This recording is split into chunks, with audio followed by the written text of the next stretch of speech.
중고등부 친구들 안녕하세요. 오늘의 말씀 말하는 대로입니다. 민수기 14장 28절의 말씀입니다.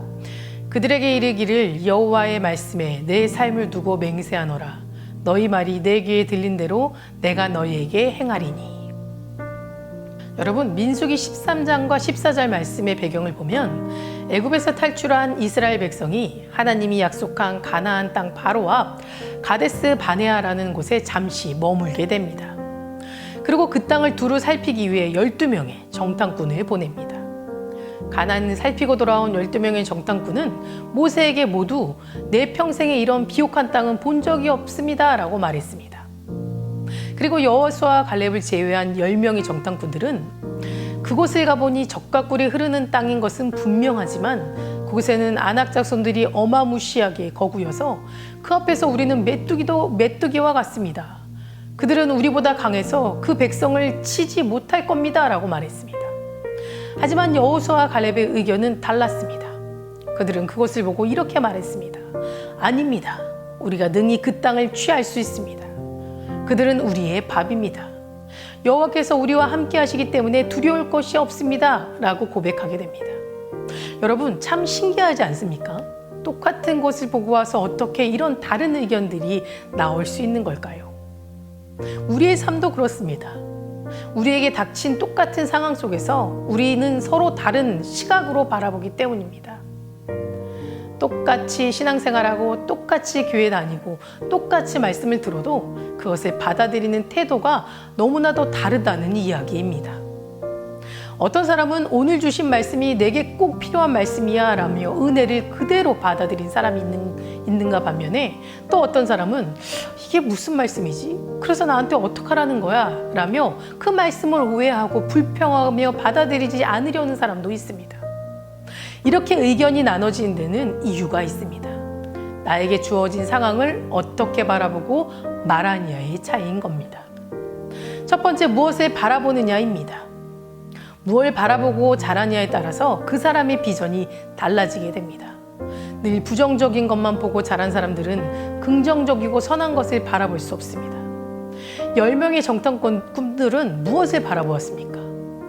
그들은 하나님이 약속하신 젖과 꿀이 흐르는 땅을 본 것이 아니라 그곳에 살고 있는 거대한 아낙 자손만을 바라보았던 겁니다. 그래서 우린 그 땅을 정복할 수 없다라고 말했습니다. 그러나 여호수아와 갈렙은 무엇을 먼저 바라보았습니까? 하나님이 주시겠다고 하신 그 약속의 땅, 그 하나님의 약속을 바라보았던 겁니다. 그래서 하나님의 약속을 바라보는 그들이 무엇이 두려웠겠습니까? 내가 할 수 없어도 하나님이 그 땅을 주신다고 말씀하셨는데 그 한낱 거인장수들이 두려웠겠습니까? 하나님보다 더 크신 분은 이 세상에 존재하지 않습니다. 사랑하는 중고등부 여러분, 지금 여러분은 무엇을 바라보고 계십니까? 내 앞에 닥친 현실만을 바라보고 두려워하고 계십니까? 아니면 내 앞에 계신 하나님이 계획하심과 약속함을 바라보고 계십니까? 지금 당장 우리 앞에 보이진 않지만 하나님의 말씀과 약속은 반드시 이루어 주신다는 확신한 믿음을 바라보시고 그 믿음대로 살아가시기 바랍니다. 그리고 두 번째는 어떻게 고백하느냐입니다. 그리고 어떻게 말하느냐의 차이가 있습니다. 민수기 6장 23절에 아론과 그 아들들에게 말하여라. 너희는 이렇게 이스라엘 자손을 축복해 말하여라 라고 하나님은 모세에게 이스라엘 자손들을 축복하여 말하도록 하였습니다. 이것은 창조자이신 하나님의 능력을 믿는 믿음 안에서 축복을 선포하라고 하신 것입니다.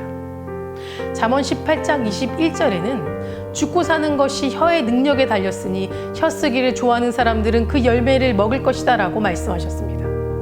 이것이 얼마나 두려운 말씀입니까? 사람이 죽고 사는 것이 사람의 말의 힘에 달려있다라는 뜻입니다. 말이 우리의 인생의 운명을 조각한다라는 것입니다. 내 입술로 고백했을 때 그 말을 제일 많이 듣는 사람은 바로 나 자신입니다. 그리고 그 고백을 하나님이 함께 듣고 계신다는 겁니다. 하나님은 응답하실 때를 기다리셨다가 반드시 이뤄주신다는 것을 여러분들 기억하시기 바랍니다. 개그맨 김영철 씨의 입방정 인생이란 인터뷰를 보고 감동을 받았던 기억이 있습니다. 영화를 못했던 시절에 더 멋진 개그맨이 되고 싶었던 그는 캐나다 몬트리올 코미디 페스티벌에 참석을 했다라고 합니다. 말도 안 통하는 곳에서 너무 외롭고 허전하더랍니다. 그래서 달에게 이렇게 고백했다고 합니다. 달아, 네가 뭐가 되고 싶냐고 만약에 물어본다면 난 세계적인 개그맨이 되어서 이 자리에 다시 올 거야. 그러니 날 꼭 기억해 주겠니? 이런 오글거린 고백을 하고 15년째 영어 공부를 했다라고 합니다. 영어 공부가 김영철 씨에게는 제2의 무기가 되었고 장기이자 특기가 되었다고 합니다. 그때부터 그는 말로 고백을 했다라고 해요. 영어 공부를 해서 뭐 하고 싶냐라는 질문에 영어 관련된 책을 내고 싶어요. 그리고 아리랑 TV 진행도 해보고 싶어요. 라고 말을 했더니 그 고백이 하나하나씩 이루어지더랍니다. 그리고 인터뷰 말미에 이런 말을 합니다. 신기하게 말하는 대로 다 이루어졌어요. 그리고 진심으로 바라는 것들이 있으면 다 도와주더라고요. 라고 말입니다. 여러분, 이처럼 이 말의 고백이라는 것은 엄청난 능력이 있습니다. 오늘 말씀을 보면 이스라엘 백성들이 정탐꾼의 보고를 듣고 모세와 아론에게 불평하며 말하기 시작했습니다. 민수기 14장 2절 말씀에 우리가 이집트에서 죽었거나 이 광야에서 죽었더라면 좋았을 텐데 라고 말입니다. 하나님께서는 이 말씀을 들으셨어요. 이 원망과 불평의 소리를 들으신 하나님께서 무엇라고 말씀하셨는지 여러분 아십니까? 해설 성경에 민수기 14장 26절에서 28절에 이렇게 나와 있습니다. 야훼께서 모세와 아론에게 이르셨다. 이 못된 회중은 언제까지 나에게 투덜거릴 것이냐? 이스라엘 백성이 투덜거리는 불평 소리를 나는 들었다. 너희는 이 백성에게 나 야훼의 말이라 하고 이렇게 일러라. 너희가 나에게 무엇을 원하는지 내가 다 들었다. 내가 살아있는 한 반드시 그대로 이루어 주겠다. 그리고 하나님께서는 여호수아와 갈렙을 빼고 20세 이상의 모든 광야 1세대들은 광야에서 시체가 되어 쓰러지게 하겠다고 말씀하셨어요. 그리고 실제 그렇게 하셨습니다.